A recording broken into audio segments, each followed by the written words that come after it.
এবং আমি প্রথম ডিমান্ড করেছি যে চট্টগ্রাম সিটি কর্পোরেশন দিয়ে নির্বাচনটা শুরু করুন। আমাকে সাধারণ মানুষ কতটুকু পছন্দ করে কিন্তু এখনো আমি কিন্তু জানি না, যেহেতু আমি কোনো বৈধ নির্বাচন করতে পারিনি।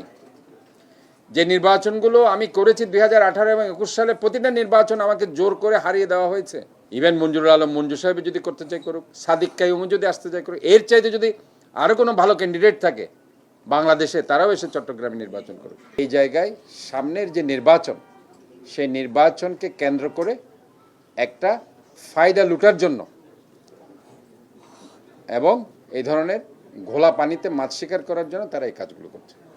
বৈধ, কম্পিটিটিভ, ট্রান্সপারেন্ট, ক্রেডিবল একটা ইলেকশন আমি আসলে আশা করছি, যেটার মাধ্যমে আমি মনে করি যে চট্টগ্রামের ভোটাররা ভোট সেন্টারে গিয়ে ভোট দিতে পারবে। এই ধরনের একটি নির্বাচনের কথা আমি বারবার বলছি এবং আমি আশা করছি এবং আমি প্রথম ডিমান্ড করেছি যে চট্টগ্রাম সিটি কর্পোরেশন দিয়ে নির্বাচনটা শুরু করুন এবং এই নির্বাচনটা অতি দ্রুত দেন, যাতে করে মানুষ তাদের অধিকারগুলো স্টাবলিশ করতে পারে, তারা যাতে ফিরে পায়।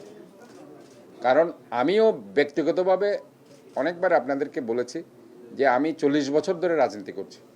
সে 87 সালে মেডিকেল কলেজ ছাত্রদলের আহ্বায়ক থেকে হাঁটি হাঁটি পা করে আমি আজকে এই অবস্থায় এসেছি।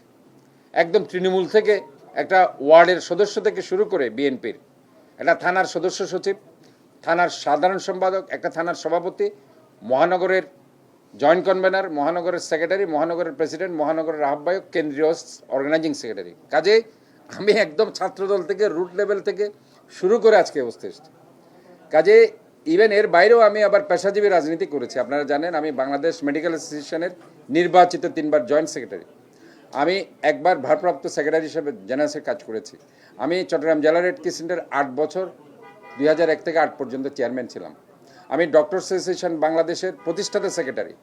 আমি ড্যাবের সভাপতি ছিলাম, কেন্দ্রীয় ড্যাবের সাংগঠনিক সম্পাদক ছিলাম, কেন্দ্রীয় ড্যাবের ভাইস প্রেসিডেন্ট এখন আমি আছি, এখন আমি অ্যাডভাইজার রিসেন্ট কমিটি।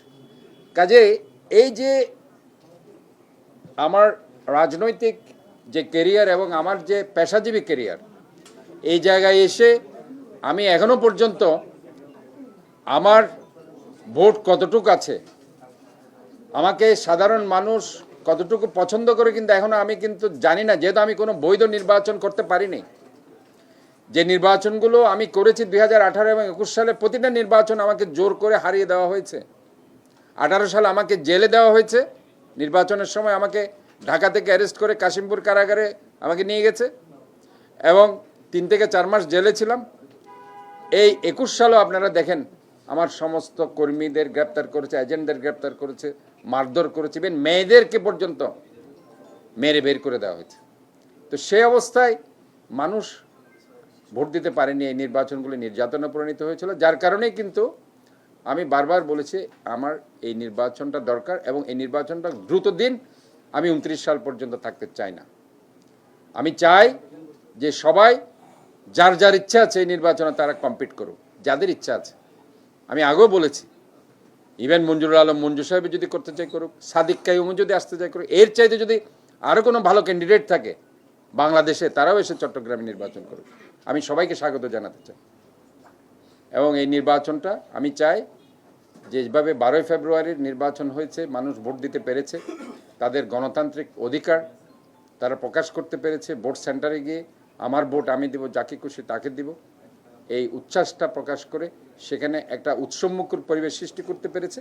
এই ধরনের একটি নির্বাচন আমরা চাই এবং সেটা আমি আবারও বলছি 2029 সাল পর্যন্ত যদি আমার মেয়াদ, আমি 2029 সাল পর্যন্ত থাকতে চাই না। আমি চাই যে একটি উৎসবমুখর পরিবেশে, নান্দনিক পরিবেশে, গণতান্ত্রিক পরিবেশে এবং এটা ক্রেডিবল, ফেয়ার, ফ্রি অ্যান্ড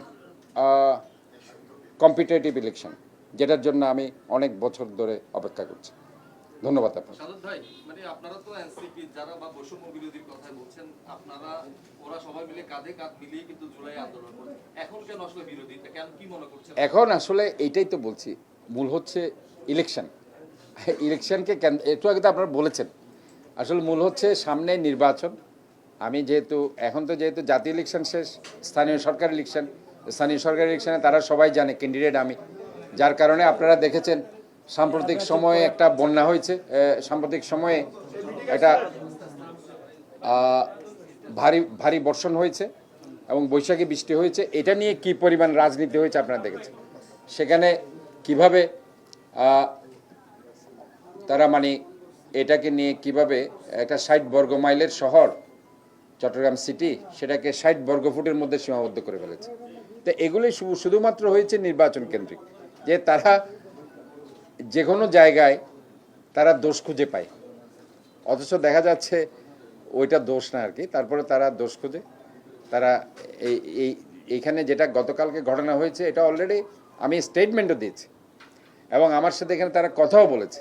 যদি এরকম হতে যে কথা বলে নেই কিংবা আমি স্টেটমেন্ট দিই নেই, সেই জায়গায় একটা কথা থাকতে পারতো, কিন্তু স্টেটমেন্ট দেওয়ার পরে কথা বলার পরেও তারা এখানে এসে যে কাজটা করেছে এবং এটা থেকে স্পষ্ট বোঝা যাচ্ছে তারা এই জায়গায় সামনের যে নির্বাচন সেই নির্বাচনকে কেন্দ্র করে একটা ফায়দা লুটার জন্য এবং এই ধরনের ঘোলা পানিতে মাছ শিকার করার জন্য